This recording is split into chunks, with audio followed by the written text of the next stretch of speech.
எதிர்நீச்சல் தொடர்கிறது சீரியலை பார்த்தீங்கன்னா டபுள் டாக்குமெண்ட் கொண்ட இடம் என்பதை அறிந்த அறிவுக்கரசி அதை வைத்து ராவணனை மிரட்டி தனது தங்கையின் திருமணத்தை நடத்த முடிவு திட்டமிட்டிருக்கிறார். அதற்கு ஏற்றால் போல தரிசனம் அன்புக்கரசியை திருமணம் செய்ய ஒப்புக்கொண்டார். இதற்கிடையில ஜனனி விகேவை கோர்ட்டில் நிறுத்த அவரை எப்படி அழைத்து வருவது என யோசித்து வருகிறார். ஆனால் ராவணன் விகேவை விடுவது போல தெரியவில்லை. ஜனனி என்ன செய்கிறது என்பதை நோட்டம் விட்டு வருகிறார். தற்போது இன்றைய எபிசோடின் ப்ரமோல பார்த்தீங்கன்னா வீட்டிற்கு வந்த குடும்பத்தினர் வீட்டில் ஜனனி இல்லை என யோசிக்கிறார்கள். பிறகு தர்சினி தனது அம்மா மற்றது சித்திகளிடம் ஜனனி தன்னை கடத்தியதாக சொன்னது பொய் என கூற அவர்கள் ஷோக் ஆகிறார்கள்.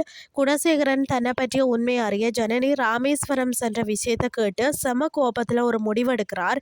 இன்னொரு பக்கம் ராவணன் அடியாட்கள் விகேவை கடத்தி விட்டார்கள். அடுத்து என்ன நடக்க போகிறதோ பொறுத்திருந்து பார்க்கலாம்.